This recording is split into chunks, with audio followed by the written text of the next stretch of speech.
Assalamu alaikum. You're watching Views and News, and I'm Faisal Rehman live from our Islamabad studios. Today we'll be talking about this report in which they have exposed about the Indian war crimes in the Indian illegally occupied Jammu and Kashmir. Now, this British investigative unit exposed the Indian war crimes, and they have in fact given some very interesting findings based on almost 2,000 testimonials, and this is the year 2020 and 2021. They've reported that 1,500 cases of pellet gun victims, 1,500. Straight away, their faces were the target, and just imagine a pellet gun that fires and you end up puncturing each and every part of your face. So, a lot of youngsters were also blinded. Just imagine. Then they say that 450 cases of torture reported, 100 cases of enforced disappearances. They'll pick up anybody and everybody without any warrant, and then nobody knows about the future of that individual. Either that individual is going to be killed by the law enforcement agencies of India, or he'll be vanished, perhaps put in some jail. 30 cases of sexual violence. Imagine, including rape. Indian war crimes increased manifold post Article 370 abrogation. You remember, it's been over 1,100 days now, if I'm not wrong, and ever since this particular Article 370 was abrogated, there is no proper assembly in Kashmir. And interestingly, now the affairs of Jammu and Kashmir are looked after from the center, which is Delhi. We'll be talking about that in detail, about the Indian forces systematically violating human rights law and the international humanitarian law.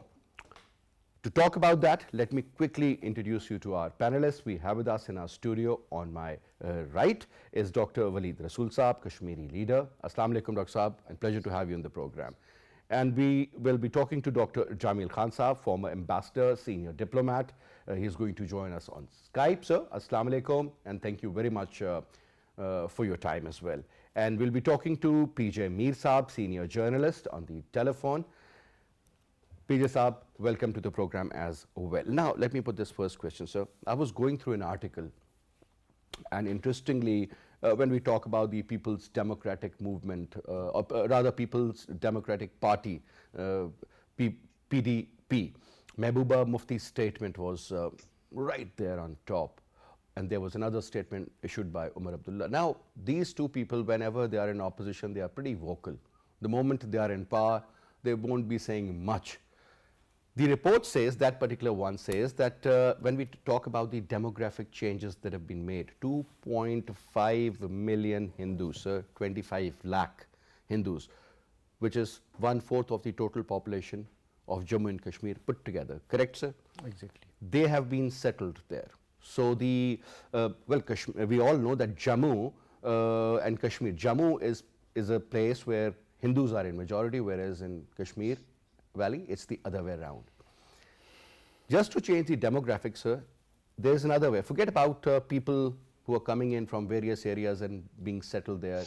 Forcefully, the lands of the native people, they've been snatched away, their properties, their businesses, and we all know what's going on. But, sir, when you talk about constituencies in Kashmir, despite all odds, from 46 to 47, correct, sir? And in Jammu, from 36 to 43. Again, a very clear-cut, image of what's going on.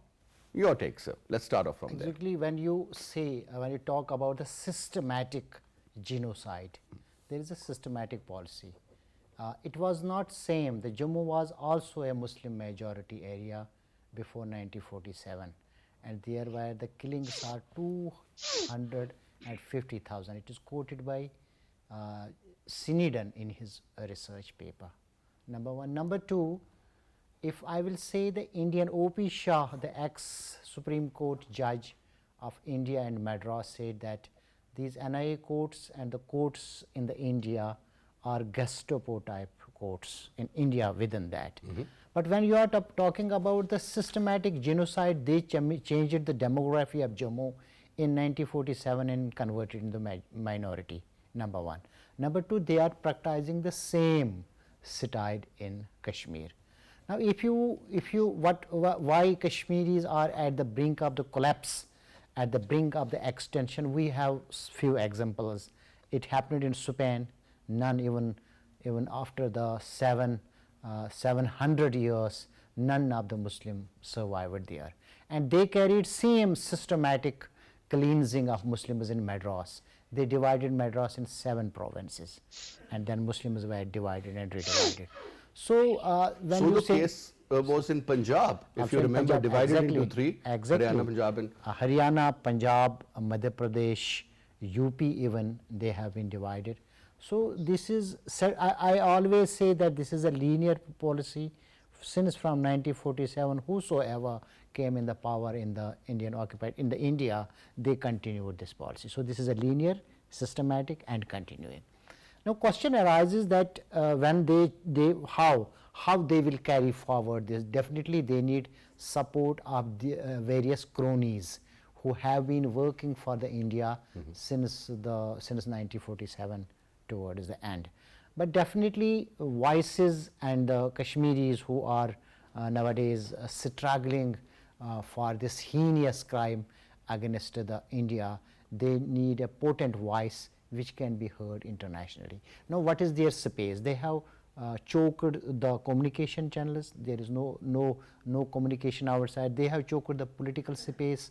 None from politicians. They have not only choked, but they have been shifted from Srinagar jail to Delhi jail. So there should be no liaison between the no communication, nothing. And number third, then they carried out this systematic. Now we have to increase the this population who are outsiders, and then they will increase the number. But definitely when some policies are at the strategic level, they implement same at the tactical level and the campaign level, and India is carrying these systematic cleansing. And definitely, if I will say that recently there was a report from UN Development, India will surpass in population in 2027, and they will surpass the population of the China. They have already done that, by the way. They have done.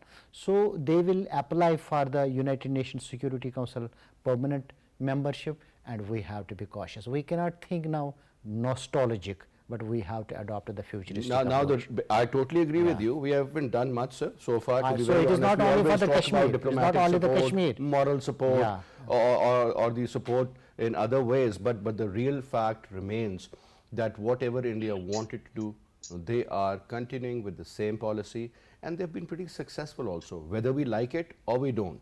That's a reality, Dr. Saab. And that is open also. When BJP contested election 2014, they announced 3 things. Number one, that they will demolish the Babri Masjid and they will build a Ram Mandir. They did it. They told that they will bring a common civil code in Muslim code in India, and they did. And they told that we will eradicate Article 370, and they eradicate not only Article 358, including the statushood of the Jammu and Kashmir. So it is not something which is hidden, but we cannot conceal these things. And this is now there are 3 dimensions, more 3 dimensions. One is the regional dimension, another is the international dimension. Regionally, Sri Lanka is in the mess. Now India will support her. Bangladesh is now in crisis, economic crisis. India will support. So the overall their goal, the strategic goal of the Mahabharata, they are coming day by day close to that. So this is now the state issue, state of the Pakistan even. So they are following their policy regarding Mahabharata, even Akhand Bharat. Akhand Bharat, Mahabharata, that is the concept. All right. Now, let's also bring in Dr. Jamil Khan in the conversation. Now, Dr. Saab, you heard what Dr. Waleed Rasool Saab said and mentioned about. Now, demographic changes, we've been talking about it for a very long time. Article 370 was abrogated, and we all know the kind of consequences that have erupted out there as well. But interestingly now, sir, it seems that the goal that the Indians had set, they are very close to achieving that, number one. Because primarily, sir, if you change the demographics at some stage, because if India is looking forward to become the permanent member of the Security Council, sir, they have mustered a lot of support. They are the strategic partners of the Americans, of the Russians, very close with the British as well as French. Perhaps the only country that could oppose is perhaps China. But again, 4 countries will be in their support, despite all odds. Now, looking at that kind of an equation, it seems as if, let's suppose if an election is held under the supervision of Delhi, most likely, sir, there could be a major shock for Pakistan and perhaps for the people living in that area as well. Where do we stand? What might happen, sir? Because India has done whatever they could have done. I remember Sushmita Swaraj, the former external affairs minister who passed away. I remember in her last tweet, she mentioned that the moment this article was abrogated, she said, well, my dream has come true. And similar thought was also expressed by so many other political leaders. Your take, sir? Well, it's true that it's a consistent policy. It's true that it's the strategic policy. It's true that India is doing all these actions against the international law. It's true that they are changing the demography.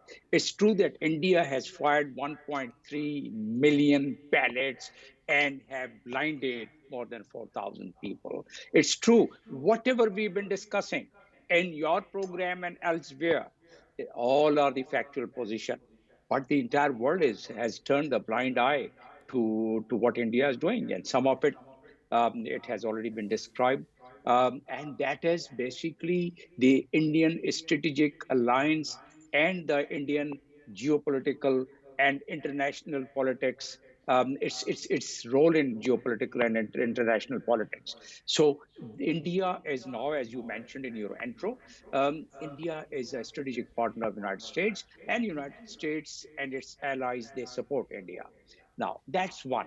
Now, are they close to what they wanted to achieve? I think they are very close, because the last thing which they wanted, they have already done that abrogation, and no one could do anything. And Pakistan has been raising its voice. Even the government at all level has been raising its voice, including in General Assembly. It didn't happen. It didn't fetch us any result. So now they are changing the demography. They are almost there. They have changed the constituencies by delimiting the constituencies and redefining the constituencies. So these are a clear demonstration of their overall strategic plan, what they had laid down several decades ago. In the Modi government, they have really speeded it up, and did preparation for the last so many decades, which which is now coming true. Now imagine. I will just cite you some of the international laws which they have broken. This very report is very important again, because it's a testimony of what two commission reports, Human Rights Commission report, have already covered most of it. Only they have not used the word of war crime, and they have mentioned much more than what is mentioned in the stroke white investigation and the legal forum of Kashmir combined together. So basically, if we peruse the reports, it comes directly under the head of Article 49 of the Geneva Convention. It comes directly under the head of Article 20 of 1996 International Law Commission. It comes directly under the head of International Criminal Court, Statute Article 8, subclause 2. So all these things are already there, and the same thing has been demanded by the recent report of the Stroke White investigation. So, but again, if nothing happened on those on those Human Rights Commission report, which was presented by the Human Rights Commissioner with their tears rolling down, once nothing happened on that, would we be justified enough to expect that this report would cause any dent in the Indians' overall master plan, what they have? It appears that there are some something more could be done. OIC working group had passed the resolution. OIC Council of Foreign Ministers had passed the resolution. But did we go beyond that? The answer is no. We did not invoke Article 10 of the OIC, Even sir, in which talking about the OIC, extraordinary. sir, talking about OIC, different countries have different sort of an impression. Different countries have a different weightage out there.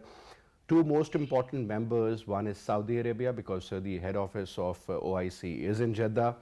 Second is UAE, perhaps one of another major, I would say, partner of India as well as far as business is concerned. Look at the number of people living in UAE who are from the Indian origin.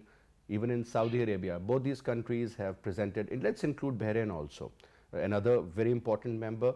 These countries have given the highest civil award to none other than Narendra Modi. Correct, sir?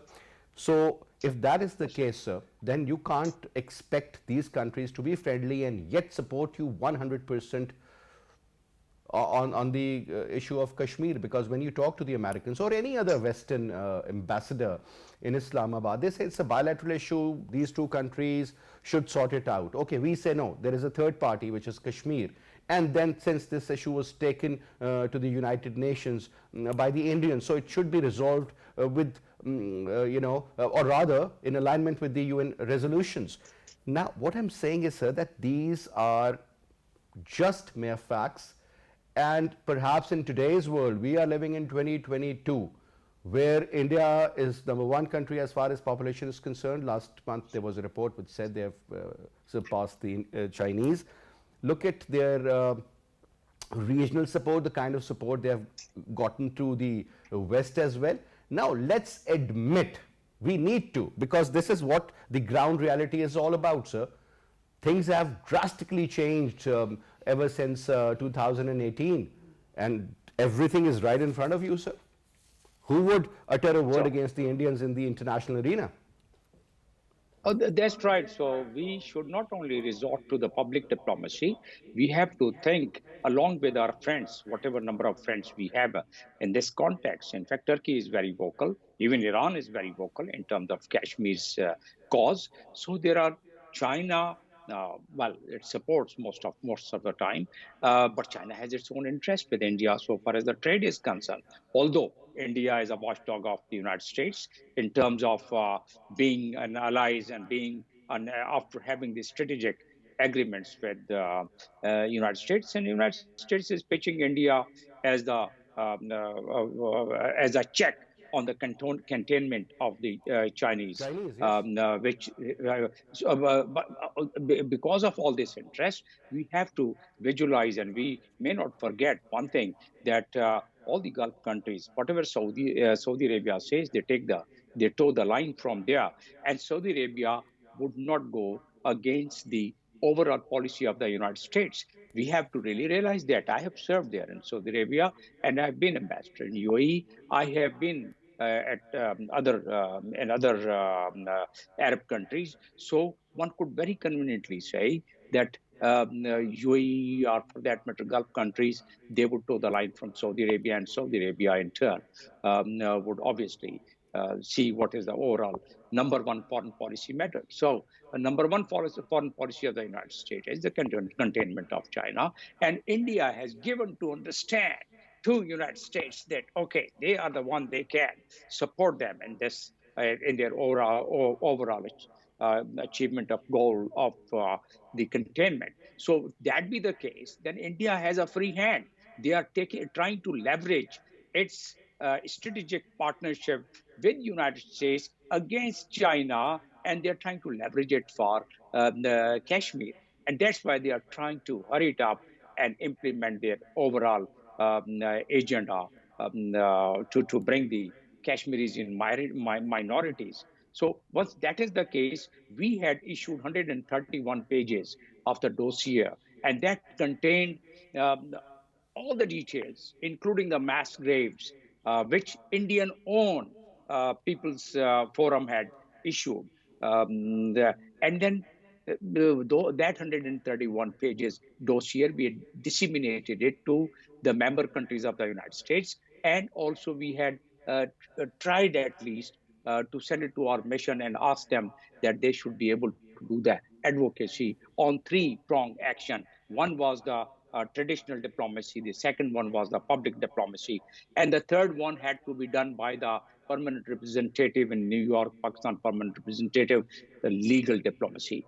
But I think we are short of that. And somehow, whatever is our capacity, I think we should go and try and optimize it to its maximum and try and build a bottoms up pressure in the respective countries where we have our missions, so far as the public diplomacy concerned. But traditional diplomacy would work because ultimately the matter, we can take it to the General Assembly and we can take it to the Security Council, despite the fact that the Security Council may veto it because of the United States and its allies. But how many times? Then in that case, if that vetoes, then there are procedures available to again send it to the General Assembly. But we are not doing all those things. In fact, the best forum, as I mentioned, if that is silent on it, or that is dormant on it, or that is not much interested in it, that's OIC, then we have to look upon, right? Whatever we can do, we are All right. trying to. All right. We, Now, Dr. Waleed Rasool Saab, couple of points here, sir. One is that the Legal Forum of Kashmir, LFK, and the British-based investigating unit, the SWI, they have issued a report titled India Silencing Journalism and Human Rights in Kashmir. Now, we have been talking about it for a very long time. Whosoever is going to write anything or going to show the real happenings in Kashmir, sir, will be taken to task.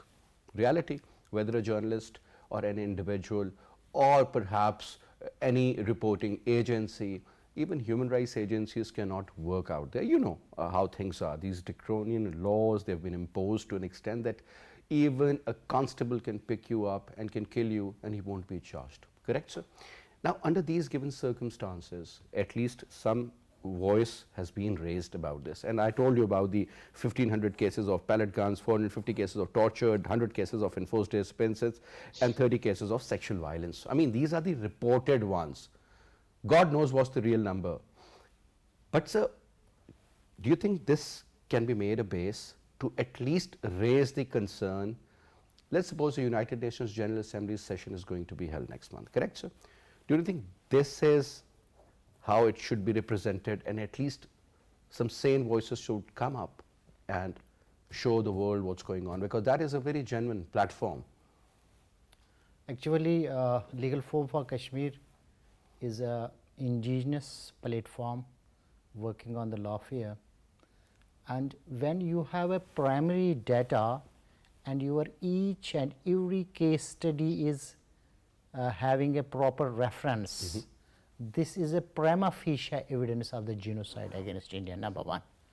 It provides you a basic document with evidence against India, and if the immediate action is not taken, but it carries a big weight, number one. Number two, when you reach the international community, they demand that there should be a credible data from the primary resources, and it has been provided.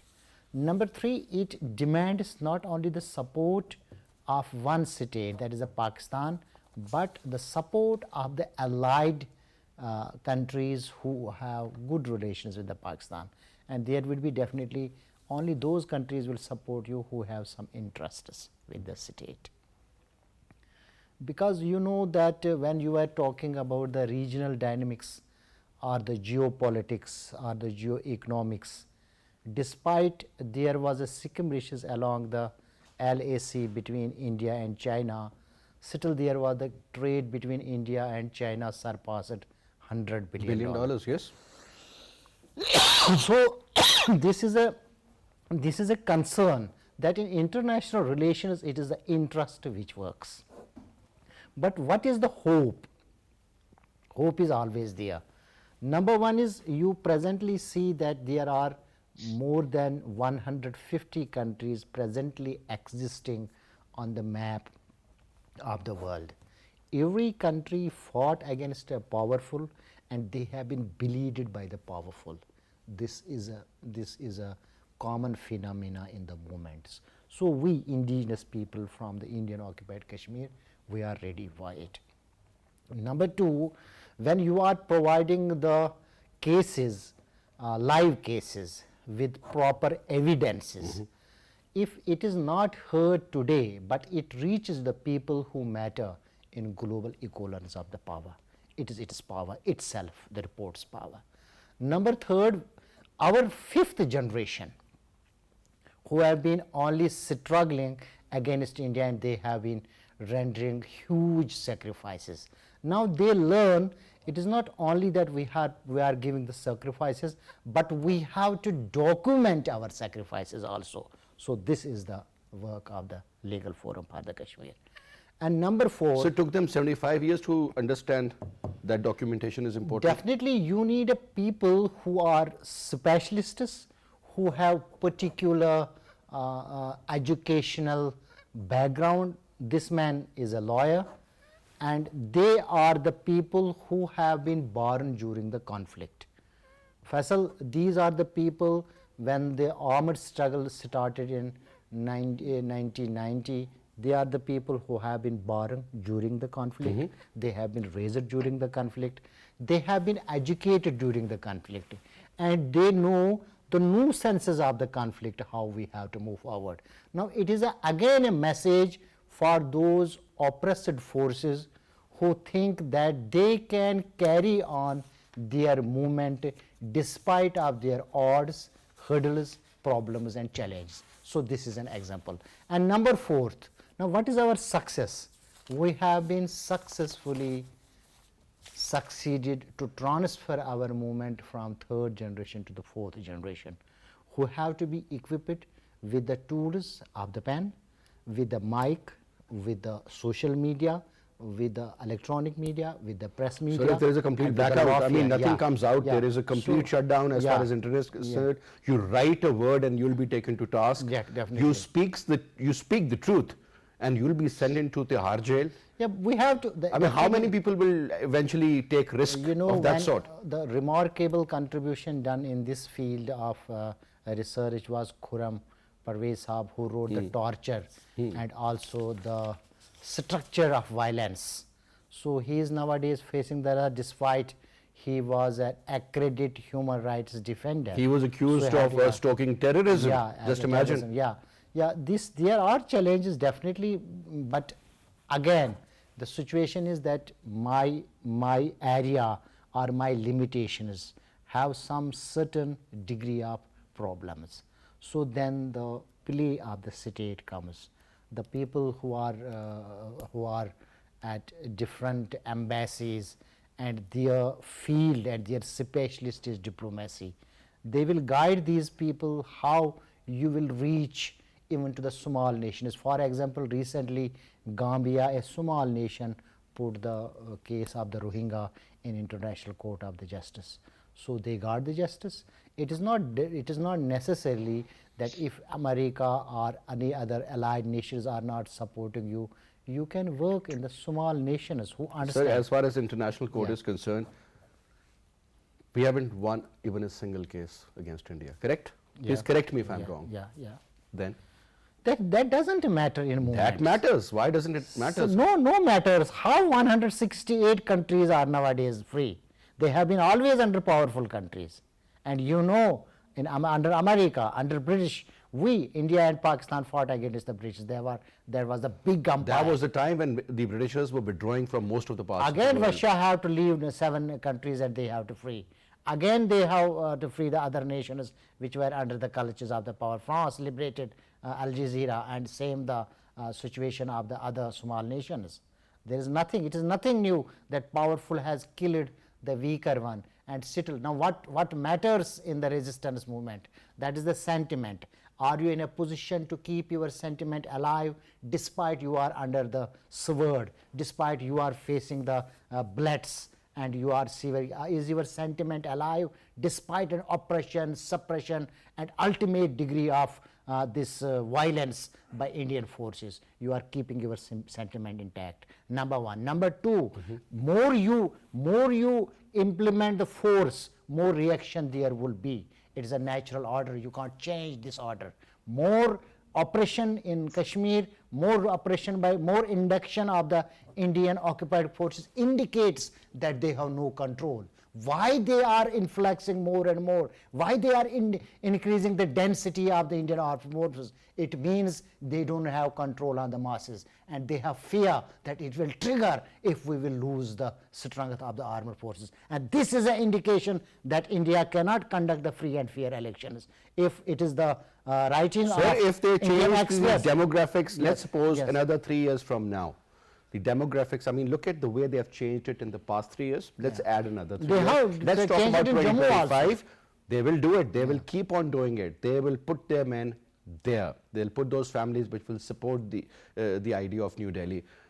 And if, let's suppose, let's not call them free and fair, but let's call them, somewhat in favor of the Kashmiris and the indigenous people out there, sir.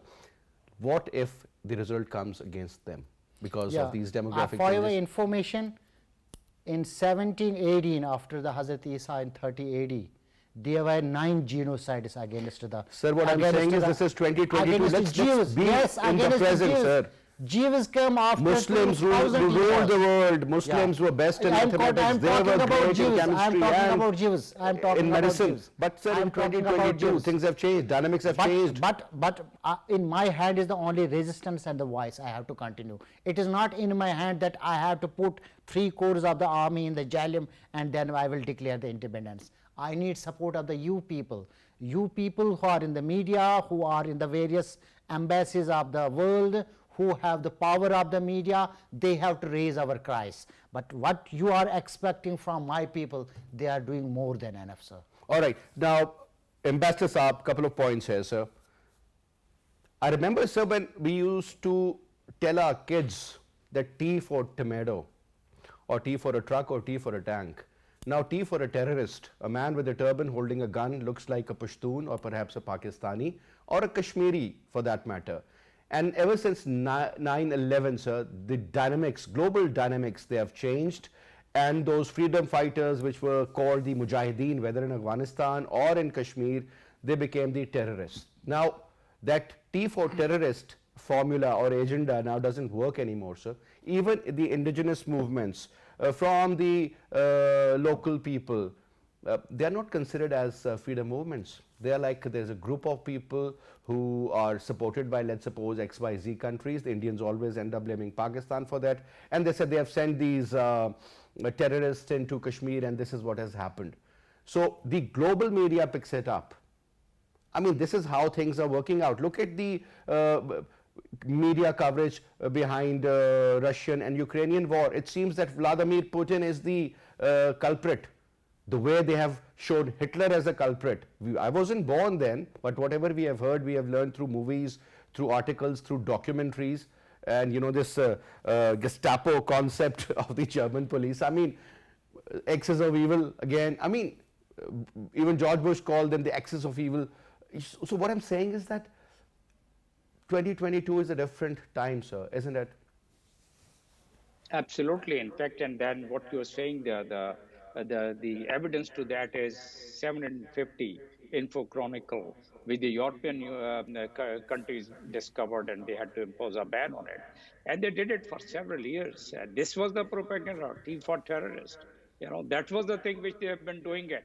And somehow they were able to dub this resistance movement, which is allowed under the resolution of the General Assembly 2649. And they are fully justified. We must adore this resistance movement. You will not find this kind of resistance movement anywhere else. Palestinians, yes, but Kashmiris are doing much more than any other nation and any other community of the world. I have served in United Nations in East Timor, and I had my personal interaction with a freedom fighter of East Timor, namely Shinana Gozmal, who later on became the president of East Timor. And he would say, in front of me, having meal with me together before he became the president, the resistance movement leader, he said, well, Mr. Jamil, we should not call Kashmiris terrorists. They are the freedom fighters like ourselves. But the problem is that India with 750, and then consistently India has been doing this propaganda. Were we able to, are the other Muslim countries, are the countries who have any sense about the human right violation? We've been reading all the human right violation which has happened in Kashmir, but somehow Tifa terrorists, each joint communique, wherever they go, Indians in whatever international forum, they would have this thing inserted, the cross-border terrorism, and they would always use this terrorist activities. So that is what they did. To what extent have they succeeded? I would say to its greater extent. Now, if that continues, one thing which we were able to make the world realize, even at the level of General Assembly in last two sessions, that how long can the world afford this nuclear volcano, if not the flashpoint?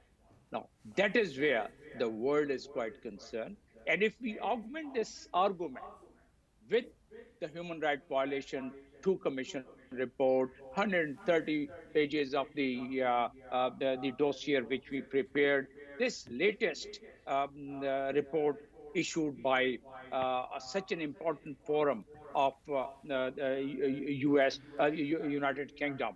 So the stroke fight investigation and the legal forum Kashmir. So this is the consistent pressure which we can mount if we are able to really use the right tools for it. Now, we should not lose the hope. We know that India is very close to achieving its goal and achieving its target. But at the same time, we also know that the General Assembly resolution give not only the right for the resistance, but it is an obligation on all the nations of the world to support a freedom fighter. So it's not only Pakistan, in fact, and it's not only with the diplomatic means. We can provide them all the logistics under that resolution. And in the debates, they said, even if it comes to providing them the tools to fight, no, and that is there in the debate, in the United Nations record, what I'm citing it here. So once that is the case, one, that it's adorable, that the resistance is indigenous, but to what extent are we able to convince the world that it's totally indigenous? Or Kashmiris, they have demonstrated it, and consistently they are demonstrating it. India is trying to, lament it with the T-for terrorist, as you said, but basically we have to really go out of the box, and we have to make the world realize that if it escalates, it will bring the world peace into some danger. And that's what our previous two General Assembly, in the previous two General Assembly of Prime Minister of that time had mentioned about it. And it's not only that, but it's so many think tanks have been showing their concern about the Kashmir issue and the resistance movement, about the Security Council membership of India. Pakistan has so far succeeded by joining hands with the United for Consensus. There are more than about 4 or 5 dozen countries. They have, due to their own interest, they are blocking India to become the Security Council member. But subsequently, it appears that India may be able to succeed in that, and that is just about a couple of years from now at the most. And if that happens, then again there would be a pressure on Kashmiris, and I would pressure. I mean, that is game over. 90 minutes of football game has been played. But then we have a window of a couple of years to really augment the efforts. But sir, looking at the past, whatever we have done so far, sir, I always end up hearing that diplomatic support is there, political support is there, moral support is there, but these three supports haven't done much. No, it all comes under the public diplomacy domain. Unless Chapter 6 and Chapter 7 of the United Nations Charter is invoked, nothing is going to happen. In East Timor, also Chapter 7 was invoked. Sir, East Timor was an issue, that was related to the Christians. Sudan or South Sudan issue was related to the Christians. So we need to understand, sir, which Muslim Palestinian issue is still there, will remain there. Do you think the world is going to go against Israel? Or in this case, the world is going to go against India? Come on, sir. I mean, That's we right. should live in reality. This is what we need to do. I mean, simple as that. I have already mentioned about the interest of the world community, particularly powerful countries with India in terms of the containment of China. But let me revert back to the Christian country now, East Timor. Yes, it's true they were Christians, but if you do the research of it, they really applied all the three tools of the international law. That was public diplomacy, traditional diplomacy, legal diplomacy. Yes, that's true. But then that network, we have to really be very realistic again. Have we used those tools which the East Timoris had used? Okay, they had the advantage, as you So, said. I think so. One has to. It's good to be optimistic, but it's much better to be realistic. That's what I believe in. So, last quick comment. Do you think That's this? All right, this Dr. Rasool, this concept of morality does exist in diplomacy, or do you think this is going to play a way forward as far as Kashmir is concerned, or might is right? Interests matter. Indian diplomacy, I think, is the best at the moment, whether we like it or we don't. Look at the way they are. Forget it. I mean, that is a different chapter, but will.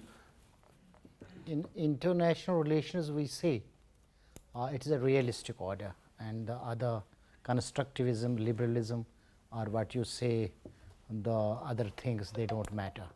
But actually, interests shift, and there is a shift of the interests, and you may get the chance. Do you think the interests of India or the other foreign countries will be shifting away? Do you think you cannot one fine morning we'll wake up and XYZ President of the United States of America will say, well, China is our partner. Oh, we don't like India anymore. Come on, containment of China.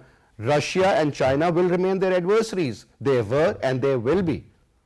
Definitely. So, but exactly what happens in the India will take movements, advantage of you cannot predict in social phenomena what happens, why, because you have seen in the changing world that everything changes with a certain environment. For example, you might never known when in 2016 Burhanwani came into existence, the growth of the movement surpassed the we look all-time upon him high. as a hero. Yeah. The world Now, looks upon him as a terrorist. Same is the situation. It is not easy for other people to survive in the majority. Well, sir, They I have was just tough told that we are times. totally running out of time, but Dr. Rasool, thank you very much for your time. It was a pleasure having you, Mr. Ambassador. Thank you so much for your time as well. And that's all we have for this hour. Inshallah, I'll see you tomorrow. I'll see you on Monday. Till then, you take good care of yourself. Khuda Hafiz.